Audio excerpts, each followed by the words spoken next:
Akibat ulahnya di waktu muda yang suka pergi ke dukun dan mengolok-olok tetangga, Mak Iem harus mengalami akhir hidup yang sangat menderita. Dia menderita sakit selama 8 bulan. Badannya kurus, pipinya cekung, dan rambutnya rontok. Sebelum akhirnya ia meninggal dunia. Peristiwa aneh menyelimuti kematiannya. Dari rambutnya keluar kutu yang jumlahnya tak terhingga. Bahkan saat diangkat hendak dimandikan, kutu-kutu itu jatuh ke tanah bergelombolan. Orang-orang sekitar yang melihatnya bergidik, ngeri sekali. Sejumlah pertanyaan pun muncul di benak mereka. Apa saja yang dilakukan almarhumah sewaktu hidupnya?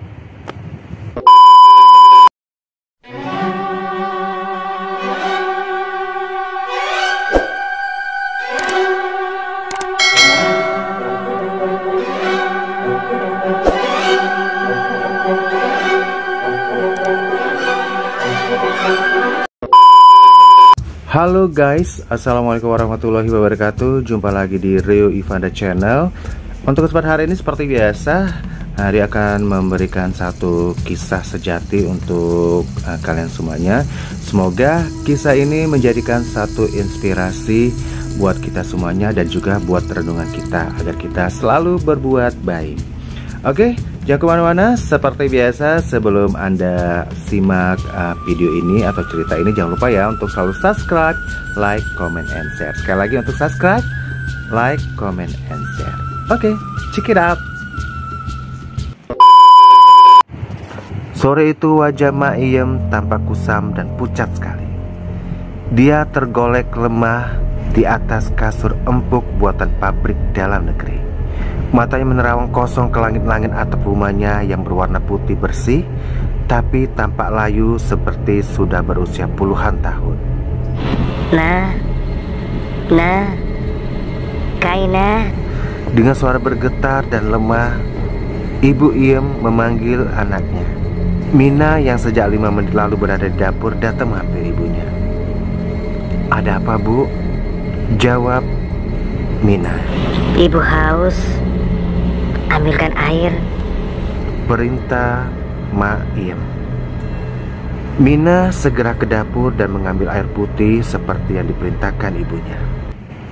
Hal itu berlaku hampir setiap hari. Mak Iem sudah tidak berdaya lagi. Sejak 5 bulan yang lalu, Mak Iem menderita sakit keras. Dia terserang penyakit sesak napas akut. Praktis, kebutuhan sehari-hari Mak Iem selalu dilayani oleh anak-anaknya. Ketiga anak Mak Iem sudah berkeluarga dan dikaruniai beberapa orang anak. Mereka sudah punya rumah sendiri-sendiri. Karena itu mereka bergiliran menjenguk ibunya yang sedang sakit itu. Sejak sakit, Mak Iem sebenarnya sudah berobat kemana-mana, mulai dari dokter, dukun, hingga ke orang pintar. Tetapi penyakit itu tak kunjung lepas dari tubuh Mak Iem. Ketiga anaknya dan tetangga-tetangganya dibuat heran, karena Mak Iem tak juga sembuh, padahal hanya sakit sesak napas. Menurut Pak Indra, kerabat dekat Mak Iem, selama sakitnya Mak Iem selalu menjerit-jerit kesakitan seperti orang yang tak waras. Mungkin dia stres karena sakit yang dideritanya tidak mau hilang juga, sehingga emosinya tak terkontrol lagi dan lalu menjerit-jerit tak karuan. Jeritan Mak Iem terkadang sangat keras sehingga mengagetkan orang-orang di sekitarnya. Dia seringkali dinasihati oleh anak-anaknya atau tetangganya yang menjenguknya agar bersabar dan menerimanya dengan ikhlas. Tetapi hal itu hanya sesaat, karena beberapa saat kemudian, entah itu hari itu juga atau di hari yang lain, dia menjerit lagi dan seterusnya. Tingkah aneh yang dialami oleh Mak Iem tersebut tentu saja membuat orang-orang yang menjenguknya bertanya-tanya. Ibu Dede, tetangga Mak Iem yang sering menjenguknya, kerap kali bertanya kepada Mina perihal Mak Iem. Ibu Dede pantas bertanya karena setiap kali Mak Iem menjerit-jerit, tidak jarang dia mengeluarkan kata-kata yang aneh, panas dan juga cabut. Bagi Ibu Dede, kata-kata panas dan cabut yang keluar dari orang yang sedang sakit sungguh aneh sekali.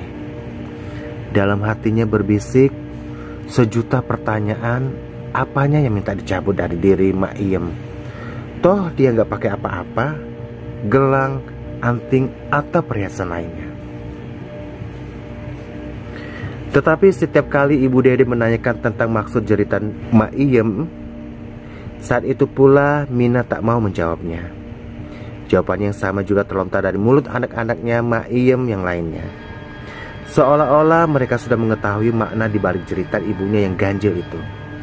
Bahkan tidak jarang Mina langsung pergi dan masuk ke kamarnya jika ada orang yang menanyakan hal serupa mengenai ibunya. Tak terasa sudah 8 bulan Mak Iem sakit. Kulitnya makin keriput, badannya kian kurus dan rambutnya banyak yang rontok, hingga memenuhi alas tidurnya. Selama itu pula jeritan aneh Mak Iem belum terjawab dan tetap menjadi rahasia besar keluarganya. Ketiga anaknya sendiri sudah pasrah jika sesuatu buruk menimpa ibunya. Kematian.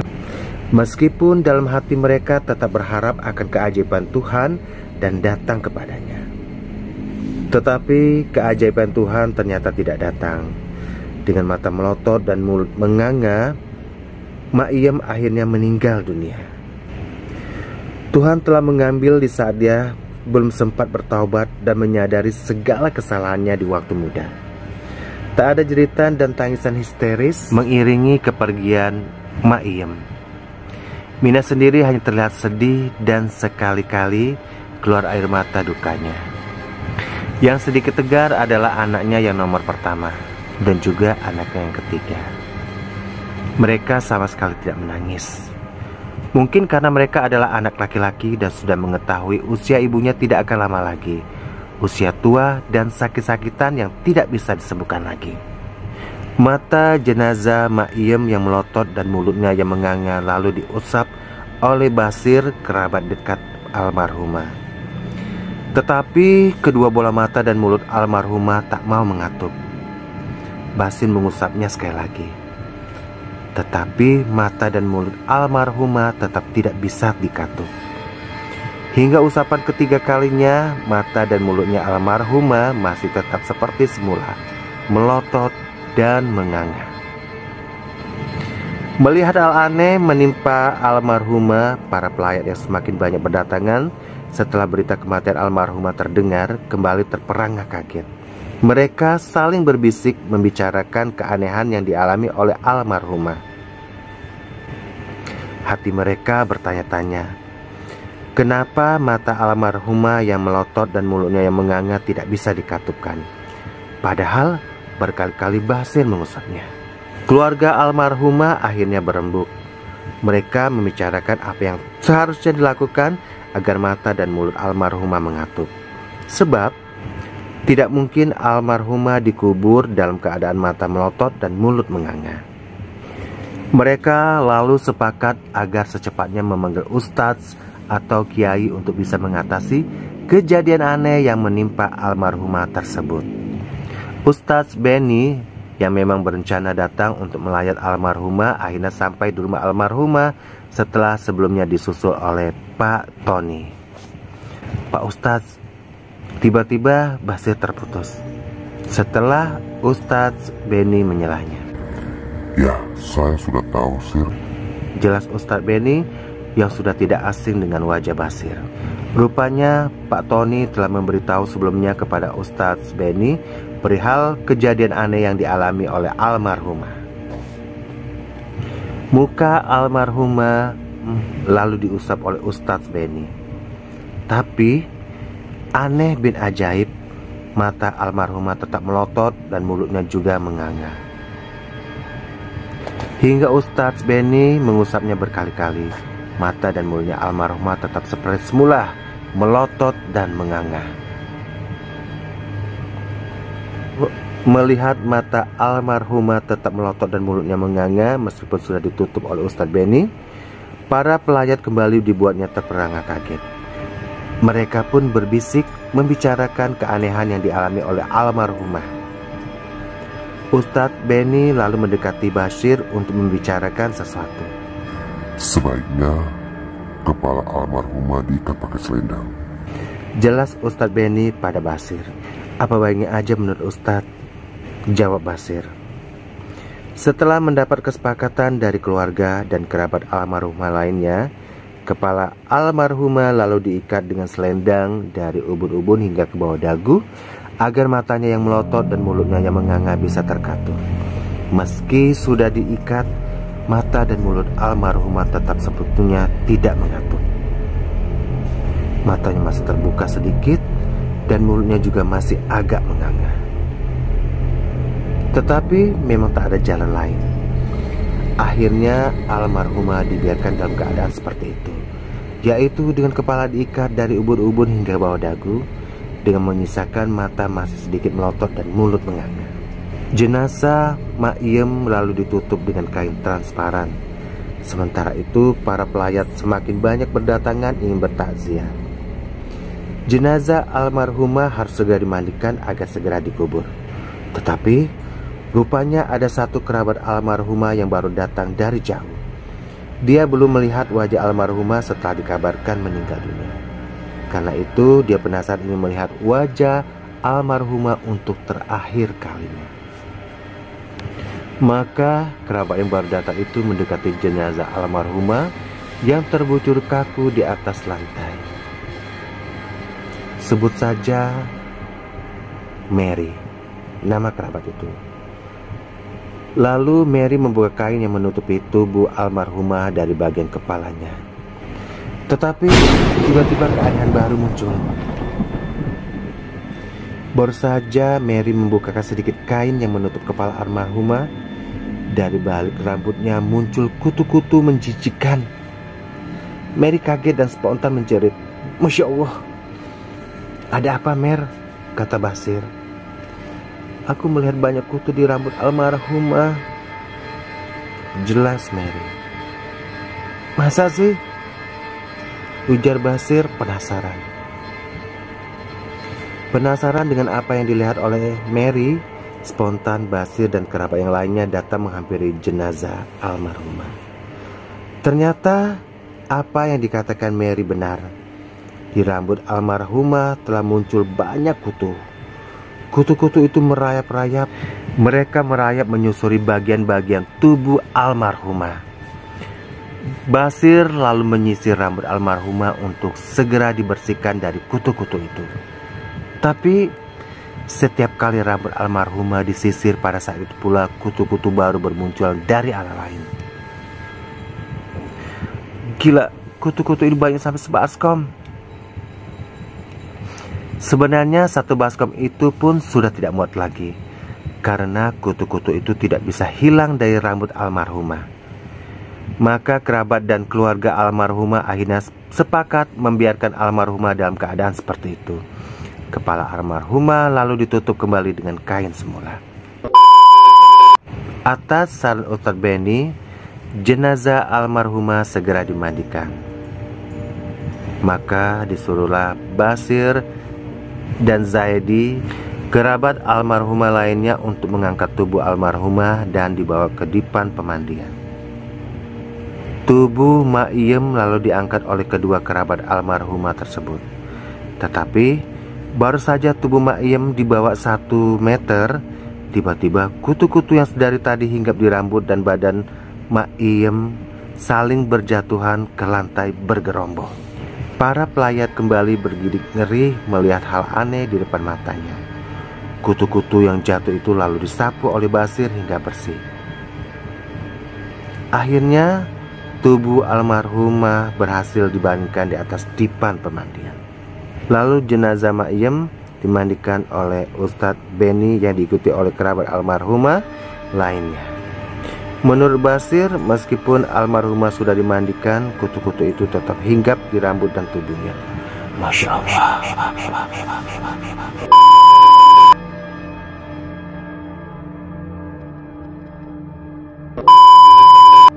Mak Iem patut bersyukur karena dikaruniai Tuhan wajah cukup cantik. kulit kuning langsat dan tubuh agak tinggi. Tetapi anehnya dia sendiri kurang percaya diri dengan apa yang dimilikinya itu. Dia menganggap dirinya kurang cantik dan tidak menarik. Kebetulan di desa kelahirannya ada lelaki yang dipuja Mak Iem dan dia ingin mendapatkannya. Merasa tidak percaya diri dengan yang dimilikinya, Mak Iem berpikir tujuh keliling mencari jalan keluarnya. Akhirnya jalan pintas pun diambilnya akibat terpengaruh kabar dari tetangga mengenai manfaat susuk bagi kecantikan. Akhirnya Mak Iem mencari dukun sakti yang bisa mempermak tubuhnya menjadi lebih cantik dan juga menarik. Kerja keras Mak Iem ternyata berhasil. Dia berhasil menemukan dukun yang dicari-carinya selama ini. Kepada Mbah Dukun, Mak Iem pun menyampaikan unek-uneknya. Setelah mencapai kesepakatan, akhirnya Mbah Dukun itu menaruh susuk di wajah Mak Iem. Setelah dipasang susuk, sekilas tidak ada perubahan pada wajah Mak Iem. Tetapi aura kecantikan Mak Iem semakin bertambah. Orang yang melihat terlihat semakin cantik dan juga menarik. "Mbak, cantik-cantik kok sombong," puji laki-laki hidung belang yang nongkrong tak jauh dari rumah Mbah Dukun. Mendengar pujian dari laki-laki yang baru saja dilewatinya, Mak Iem muda merasa dirinya telah berhasil dipermak oleh Mbah Dukun. Susuk itu ternyata sudah mulai berkaca. Dia pun mulai percaya diri dengan penampilannya. Berita mengenai kecantikan Iem ternyata terdengar hingga ke telinga Amrin, lelaki yang dipuja-puja oleh Iem. Amrin pun mulai beraksi. Dia pun bertandang ke rumah Iem. Gayung bersambut. Kedatangan Amri disambut hangat oleh Mak Iem. Setelah lama saling mengenal, akhirnya mereka sepakat untuk pacaran dan tak lama kemudian segera mereka menikah. Setelah cukup lama nikah, akhirnya Amrin diterima bekerja sebagai salah satu perusahaan yang bonafit. Iem sendiri lebih sibuk di rumah sebagai ibu rumah tangga. Kehidupan Iem diselimuti kebahagiaan, apalagi setelah lahir 3 anaknya yang cantik-cantik dan juga ganteng-ganteng. Maka kebahagiaan rumah tangga Iem dan Amri semakin sempurna. Menikah dengan Amri pada saat itu ada suatu kebanggaan tersendiri. Di samping mendapatkan kehormatan di mata orang terkampung, Iem pun dilimpahi banyak harta. Penghasilan suaminya yang sangat besar sehingga membuat Iem serba berkecukupan dalam masalah harta, bahkan berlebihan. Makin lama kekayaan Iem kian menumpuk. Karena tidak diikat oleh iman yang kuat, sikap Iem menjadi berubah. Dia semakin angkuh dan tidak hormat pada orang-orang lemah dan miskin. Bahkan kepada saudara-saudaranya sendiri yang miskin, dia lecehkan. Iem memang jauh dari agama dan Tuhan. Dia jarang sholat, bahkan hampir tidak sama sekali. Hal itulah yang membuat Iem lupa diri. Mungkin juga pengaruh susuk yang ada di wajahnya membuat Iem semakin angkuh dengan kelebihan yang dia miliki. Akibatnya, Iem pun harus merasakan akhir hidup yang sangat memilukan, sakit-sakitan. Semua harta bendanya hampir ludes untuk mengobati penyakitnya. Tak ada siapa-siapa karena suami sudah meninggal dunia terlebih dahulu sebelum dirinya diserang sakit sesak napas di usianya yang ke-80 tahun. Sementara ketiga anaknya sudah berkeluarga dan punya rumah sendiri-sendiri, sehingga sering meninggalkannya. Mereka menjenguk ibunya sewaktu-waktu saja hingga ajal menjemput. Mak Iem belum sempat bertaubat.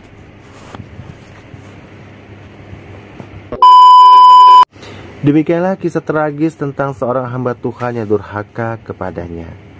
Sebagai hamba Tuhan, kita harusnya ikhlas dengan segala pemberiannya. Kita dilarang mengambil jalan pintas seperti pakai susu demi kecantikan. Kita juga dilarang angkuh terhadap kesuksesan yang telah kita raih. Sebab pada akhirnya kita akan kembali kepadanya tanpa harus membawa harta, kecantikan, atau apapun kecuali amal kita sendiri. Oke guys, itu tadi ya cerita nyata yang mengerikan sekali ya. Kalau kita sering berbuat jahat, ya itu tadi meninggalnya jadi agak-agak sedikit susah gitu ya. Makanya kita harus selalu menebar kebaikan.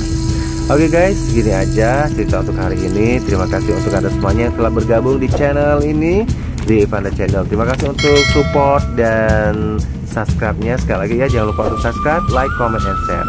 Saya Rio Ivanda undur diri. Wassalamualaikum warahmatullahi wabarakatuh. Dadah.